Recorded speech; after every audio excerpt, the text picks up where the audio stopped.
Здорово, мужики. Вот имеем коробку Линкса. Модель точно не помню, какой он там. 49 или что. В общем, мотор 600 Айс. Четырехтактный. Ну, у них коробки у многих одинаковые. Вот какая проблема. У него при включении задней. В общем, задняя со стуком работала. Тук-тук-тук-тук. И, соответственно, снегоход не ехал. Вот разобрал коробку вчера. И, в общем, какая проблема выяснилась. Вот здесь вот эта шестеренка.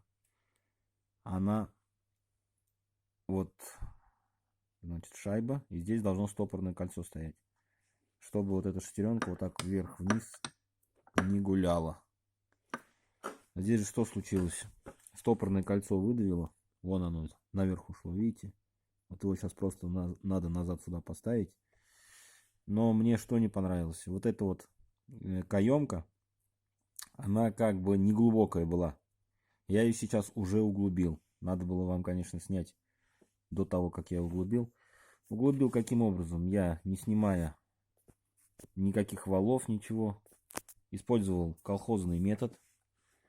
Ну, в принципе, получилось все нормально, аккуратно. Взял просто болгарку с 1-миллиметровым толщиной вот диск тонкий для профнастила. И аккуратно вот так поставил. И потихонечку крутил вот так вот. Значит, вал. Здесь тоже этот вал вращается. Вот, смотрите. Вот он начинает вращаться. Одной рукой держал болгарку, другой крутил. И эту выемку я увеличил, углубил. Теперь вернул стопорное кольцо на место. И задняя скорость будет включаться. То есть уже наверх вот так уходить не будет шестеренка. Все, всем пока. Кому понравилось, ставьте лайки.